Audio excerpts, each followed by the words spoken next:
우리는 나이 들어 혼자 살아가는 노인분들을 보면 외로우실 것 같은데, 쓸쓸하실 것 같은데 하며 걱정 어린 시선을 보냅니다. 그러나 실제로 나이 들어 혼자 사는 분들과 이야기를 나눠보면 외로움과 싸우는 것이 가장 힘들다고 토로하시는 분들도 계시고, 사람의 정이 그립고 목마른 분들도 많지만 요즘은 시대가 변했다는 것을 담담히 받아들이고 혼자 사는 삶을 기꺼이 스스로 당당하게 선택하시는 분들도 늘어나는 추세라고 합니다. 이런 분들은 나이 들어 혼자 사는 삶이 두렵거나 불행하지도 않다고 말씀하시는데요. 나는 사람이 없어 외로운 것은 절대 못 견디는데 말동무 하나 없이 어떻게 혼자 살라는 거냐며 막연하게 두려움에 떨고 계시는 분들도 많을 것입니다. 그러나 혼자서도 마음 편하게 행복하게 살아가는 방법이 있다면 더 이상 내 삶을 좀먹는 두려움이나 싫어하는 것들과 굳이 공생하지 않아도 된다면 여러분은 어떠실 것 같으신가요? 인생 100세 시대라고 하는 요즘, 우리는 남은 노년을 어떻게 살아가야 행복해질 수 있을까요? 우리가 하는 대부분의 걱정은 사실은 인간관계에서 비롯되는 것입니다. 하지만 인간은 사회적인 동물이기 때문에 인간관계를 맺으면서 살아갈 수밖에 없습니다. 하지만 남과 어울려서 살아가면서 스트레스를 받지 않는 사람은 없을 겁니다. 그렇다고 우리가 모든 인연을 다 끊고 혼자서 살아가야 할까요? 혼자서 살아가는 것이 가능할까요? 이러한 다양한 물음에도 저는 결국 우리는 혼자가 되어야 한다고 말씀드리겠습니다. 혼자가 된다는 의미가 외딴 섬처럼 고립되어 살아간다는 의미가 아닙니다. 그저 자신만의 공간과 시간을 충분히 즐길 줄 알아야 한다는 의미로서 말씀드리는 것입니다. 자기 자신과 잘 지내는 사람은 다른 사람과의 관계도 잘 맺으며 살아갈 수 있을 것입니다. 우리는 나이 들수록 혼자됨을 그냥 쓸쓸하고 외롭다고 느끼지 않고 고독함도 마주하며 즐길 줄 아는 여유가 있어야 합니다. 그렇지 않고 외롭다고, 나 좀 봐달라고, 나 좀 찾아와 달라고 매달리면, 남에게 기대하며 의지하면 나의 인생을 남에게 맞추고 끌려다니는 인생을 살아가야 할 수도 있습니다. 그러니 나이 들어 혼자가 된다는 사실에 너무 힘들어하거나 두려워하지 마시기 바랍니다. 나이 들어 혼자서도 잘 지내려면 어떻게 해야 하는지 5가지 방법을 소개해 드리겠습니다.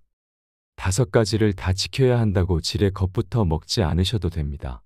잘 듣고 한번 내 삶에 활용하거나 참고해 보겠다는 가벼운 마음으로 편안하게 들어주시면 감사하겠습니다.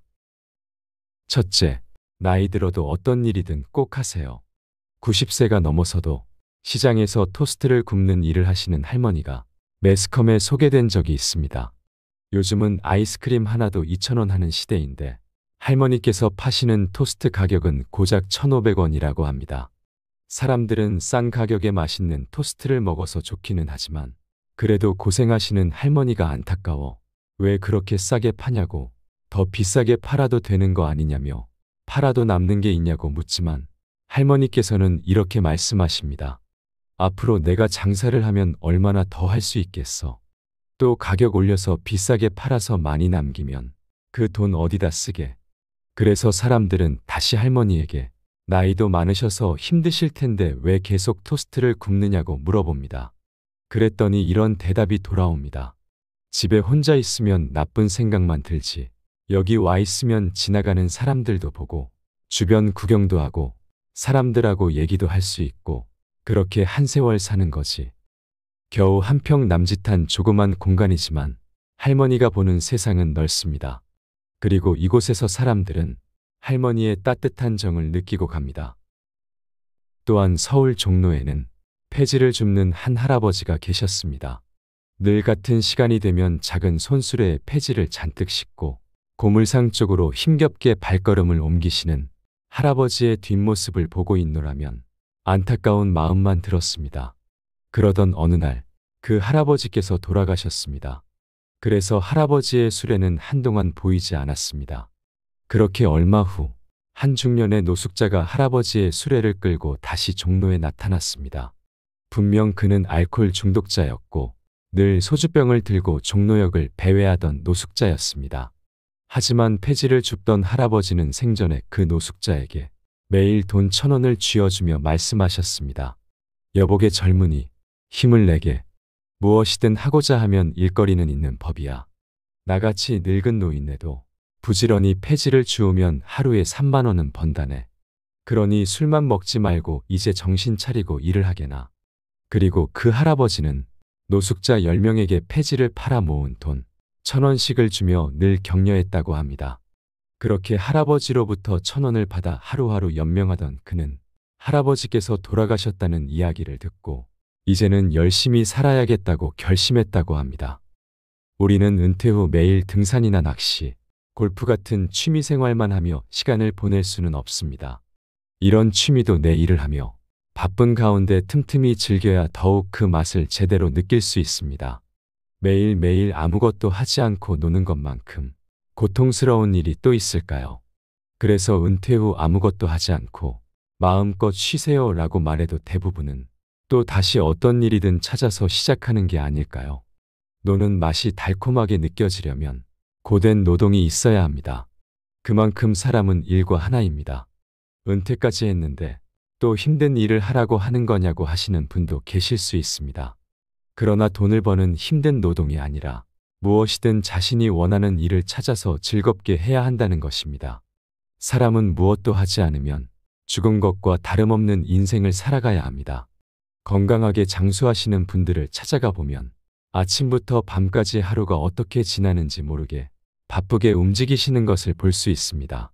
나이를 불문하고 일은 생명이고 삶 그 자체라는 것은 앞서 소개한 두 노인분의 일화를 통해 충분히 엿볼 수 있을 것입니다. 둘째, 나와 맞지 않는 인연은 과감하게 정리하세요.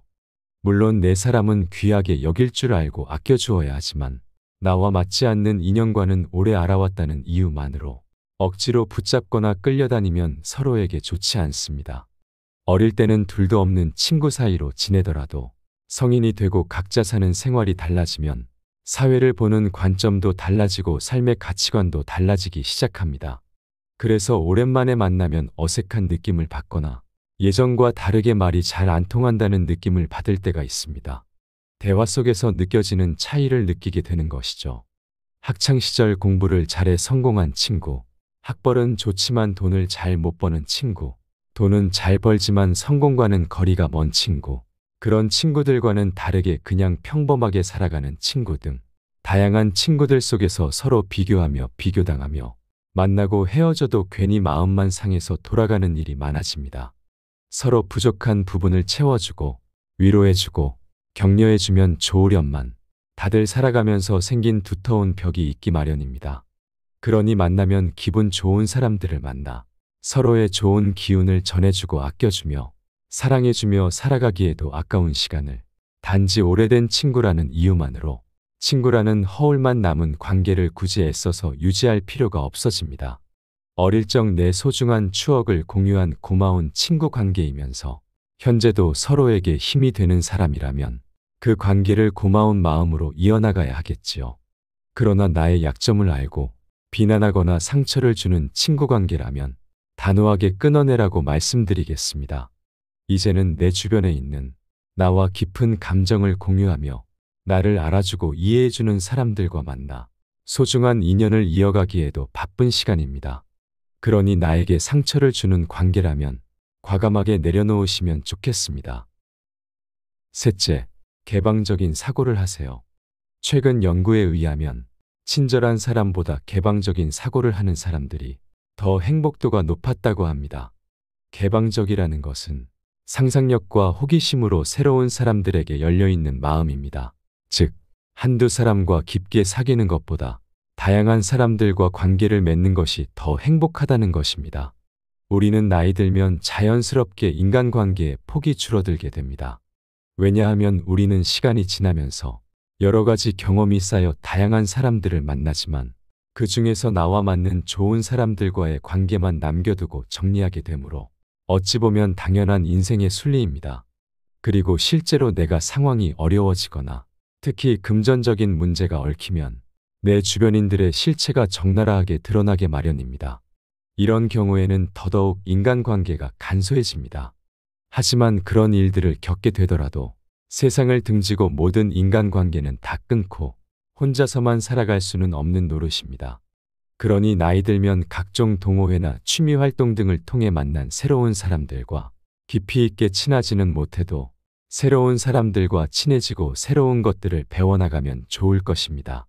비슷한 관심사를 가진 사람들끼리 만나다 보니 얘기거리들도 넘쳐나게 되고 너무 깊게 만나지 않기 때문에 역설적이게도 상처를 주고 받을 일도 줄어들게 됩니다. 새로운 만남이든 새로운 배움이든 무엇이든 망설이며 시간을 보내지 마시고 도전해 보시면 어떨까요? 나이 들어 모든 게 허망하고 우울해질 수 있는 시간에 삶에 큰 활력을 불어 넣어줄 것입니다. 우리의 어릴 때를 생각해 보세요. 누구나 맑은 호기심으로 가득 찼던 그 깨끗하고 행복했던 때가 있었습니다. 그러나 나이 들면서 호기심은 점차 줄어듭니다. 사람은 호기심을 잃는 순간 늙는다고 합니다. 이 말은 우리가 살면서 호기심을 잃지 않는다면 늙는 속도를 늦출 수 있다는 말입니다. 나이 들었어도 호기심을 잃지 않고 하고 싶은 일에 도전하고 배우고 싶은 일을 배우는 일을 멈추지 마시기 바랍니다. 넷째, 자식에게서 독립하세요. 만약 늦지 않았다면, 여러분들에게 경제적인 능력이 남아있다면 부디 자식들에게 재산을 전부 다 주지 마세요. 자식에게 재산을 미리 주면 세 가지를 잃어버린다고 합니다. 그 첫 번째는 자식이며 두 번째는 본인의 인생이며 마지막으로 재산을 잃어버립니다. 요즘 자식들은 나이든 부모님의 뒷바라지를 당연하게 받는 것에 익숙합니다. 그래서 성인이 되어도 독립하지 못하고 결혼자금이며 사업자금까지 바라고 심지어는 손주들 학자금까지 바란다고 하는데요. 부모님은 나는 좀 못 먹고 못 입어도 자식한테만은 최선을 다하려 합니다. 그래서 자식들에게 조금이라도 도움을 주고자 또는 자식들이 고생하는 게 안쓰러운 마음에 기꺼이 자식들을 위해 노후자금까지 탈탈 털어서 도와주고는 비참한 노후를 보내시는 분들이 꽤나 많습니다. 그러나 그렇게 받은 것을 고마워하는 자식이 과연 몇 명이나 될까요? 그렇게 받아만 본 자식들은 부모님께 돌려드릴 생각조차 하지 않는 것이 슬픈 현실입니다. 왜냐하면 받아만 본 자식들은 그것이 부모의 당연한 의무인 줄 알게 되니까요. 또한 부모에 대한 경제적인 의존이 생깁니다. 그러나 더 불행한 일은 자식에게 다 퍼준 부모님들은 노후가 불안하기 때문에 또 자식에게 바라는 마음이 생긴다는 것입니다. 그렇게 되면 가장 가깝고 사랑해야 할 부모-자식 관계가 틀어지기 쉽고 서로 원망하며 살게 됩니다. 참 안타깝지만 평생 자식 뒷바라지에 허리 한번 마음껏 펴보지 못하고 이래서 키웠건만 노후에 돈마저 없으면 자식에게 짐덩이나 되는 것이 차가운 현실임을 꼭 기억해야 합니다. 나이 들어 모아놓은 돈이 없어 자식들에게 한 달에 얼마라도 용돈을 받자 하면 고작 몇십만 원의 자식에게 아쉬운 소리를 해야 할 수도 있습니다. 부모는 몇십만 원으로 한 달을 살자 하니 터무니없이 적은 액수이지만 자식들 입장에서 매달 보내드리는 몇십만 원은 큰 부담이 될 수밖에 없다는 것입니다. 자식들도 다 커서 결혼을 하고 가정을 꾸리면 자식들 먹이고 키우고 학원비에 각종 세금에 돈 나갈 일이 끝도 없을 수밖에 없는데 나이든 부모에게 드리는 생활비가 분명 부담이 될 것입니다. 받는 사람에게는 고작인 돈이지만 주는 사람에게는 큰 돈이라고 느낀다는 것입니다. 부모님들은 자식만을 위해 자식들에게 주는 모든 것이 아깝다고 여기지 않고 다 지원했는데 그렇게 한평생 희생하며 키웠더니 매달 드리는 몇십만 원 용돈마저 부담스러워하는 자식들이 야속하다고 느껴질 수 있다는 것입니다. 하지만 요즘 세상이 많이 변했다는 것을 이해해야 합니다. 요즘은 맞벌이를 해도 자신들 먹고 살고 자식 키우기에도 정말 빠듯한 것이 현실이니까요. 이런 상황임을 이해하시고 당장은 냉정해 보여도 그것 때문에 당장은 가슴이 아프시더라도 지금 내가 가진 재산을 자식에게 줄 생각은 절대 하지 마시고 내 재산 내가 잘 아껴서 죽는 날까지 손에 쥐고 살아야 자식도 살고 나도 사는 길임을 잊지 않으셨으면 좋겠습니다. 다섯째, 지금 옆에 있는 사람을 소중하게 대하세요. 나에게 갑자기 무슨 일이라도 생긴다면 누가 제일 먼저 도와줄까요? 형제, 자녀, 부모, 직장 동료, 친구, 배우자, 이 중에 누구라고 생각하시나요? 사람들은 미래의 갑작스런 불행에 대비해 이런저런 보험에 가입하는 경우가 많습니다.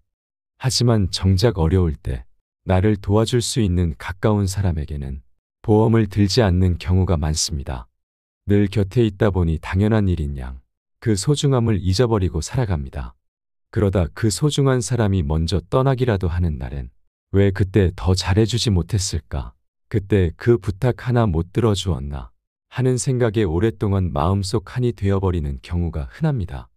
내가 힘들고 괴로울 때 내가 마지막까지 믿고 의지할 수 있는 사람이 가까이에 있다는 사실이야말로 축복받은 삶이 아닐까요? 가끔 만나서 술이나 한 잔 마시고 밥이나 함께하는 친구나 이제는 다 자라서 독립한 자식은 중요한 순간에 소용이 없는 경우가 많습니다. 물리적인 거리만큼 마음의 거리도 멀어지는 법이니까요. 내가 지금 손을 뻗어서 닿을 수 있는 가까운 거리에 있는 사람이 가장 고맙고 소중한 사람임을 잊으시면 안 됩니다. 그런 사람이 곁에 있다면 그만큼 행복한 노후를 보낼 가능성이 큽니다. 생명보험도 중간에 해약하지 않고 가능한 오래 묵혀두어야 중요한 순간에 진가를 발휘하듯 사람에게 드는 보험도 평소에 잘하는 것이 매우 중요합니다. 나중에 시간 되면, 나중에 경제적으로 더 안정되면 이것도 해주겠다, 저것도 해주겠다고 생각하는 것은 매우 어리석은 행동일 수 있습니다. 제가 자주 말씀드리지만 지금이 가장 중요합니다. 인간관계는 하루아침에 노력하거나 잘하려고 해서 되는 것이 아니라 하루에 아주 조금씩이라도 잘함이 축적이 되어야 오래도록 좋은 관계를 유지할 수 있습니다. 인생 50쯤 살아오면 그의 얼굴에 인생길이 보인다는 말이 있습니다. 지금 한번 거울을 보세요. 나이 들어 주름이 얼마나 많은지 늙어가는 세월의 흔적을 보라는 것이 아니라 표정을 한번 자세히 보세요. 얼굴의 생김이나 주름의 개수와 상관없이 편안하고 미소 띤 행복한 표정인지가 더욱 중요합니다. 어느 90대 노인이 계셨습니다. 그분은 젊은 시절 정말 열심히 일했기 때문에 그 노력의 결과물로 많은 사람들로부터 인정을 받았습니다. 그 덕에 65세 때 당당하게 은퇴를 할 수 있었습니다. 그런데 그분은 30년 후 후회의 눈물을 흘렸다고 합니다. 그분의 인생 중반기까지는 매우 자랑스럽고 떳떳한 삶이었지만 이후 30년은 부끄럽고 비통한 삶이었기 때문입니다. 그분은 퇴직 후에 이제 인생 잘 살았으니 남은 인생은 이제 덤이라고 생각하자 라는 생각으로 시간을 헛되이 흘려보내며 30년이란 세월이 흘렀고 죽는 날만 기다리는 신세가 되었기 때문입니다. 그분에게 30년이란 노년의 시간은 자신이 살아온 세월의 약 3분의 1에 해당하는 매우 긴 시간이었습니다. 만약 이분이 퇴직할 때 앞으로 30년을 더 살 수 있다는 것을 알았다면 그렇게 소중한 30년을 낭비하며 사셨을까요? 이제 우리는 100세 시대를 살고 있는 만큼 60대가 되면 인생의 황혼기라고 부릅니다. 여기서 황혼기라 함은 해가 노을을 남기고 가라앉는 것처럼 어떤 현상이 끝나감을 사람의 노년기에 빗대어서 표현한 말일 겁니다. 그러나 100세까지 사신 노인분들은 하나같이 말씀하십니다. 100세까지 살아보니 내 인생에서 가장 아름다웠던 절정의 시기는 65세에서 75세까지라고 말입니다. 만약 인생을 되돌릴 수 있다 해도 젊은 날로 돌아가고 싶지 않다는 분들도 많습니다. 그때는 아직 세상을 잘 몰라서 의욕만 앞섰기 때문에 생각보다 행동이 먼저였고 내 인생을 어떻게 해야 잘 사는 인생인지 고민할 시간도 없었고 고민해보지도 않았다고 말입니다. 그 말은 젊은 날 의미 없는 시간들을 너무 많이 보낸 것이 후회된다는 말씀일 것입니다. 그래서 돌이킬 수만 있다면 아주 젊은 날이 아닌 60세 정도의 나이로 돌아가고 싶다고 하십니다. 제가 감히 추측해보건대 어르신들이 60세 정도로 돌아가고 싶다고 말씀하시는 이유가 철없이 파릇했던 어린치기 위해 붉게 불태웠던 중년의 강렬한 열정, 그리고 정신적으로 성숙되었을 때 느낄 수 있는 중후한 무게감, 이것들이 하나로 어우러져 조화롭게 빛을 발하는 시기라서 그런 것이 아닐까요? 여러분들의 노후가 오늘 제가 말씀드린 것처럼 한낮의 태양처럼 강렬하지는 않지만 저녁 노을처럼 은은하게 세상을 비추어주고 성숙된 아름다움으로 세상을 멋지게 물들이는 행복한 노후를 맞이하시길 간절히 소망합니다. 오늘 영상이 여러분들의 삶에 작게나마 도움이 되셨으면 좋겠습니다. 구독자 여러분, 오늘 하루도 건강하시고 행복하시길 소망하겠습니다. 이상으로 시니어를 위한 모든 것, 시니어 톡톡이었습니다. 더 유익한 내용으로 찾아오겠습니다. 이번 내용이 도움이 되셨다면 구독과 좋아요 부탁드립니다. 감사합니다.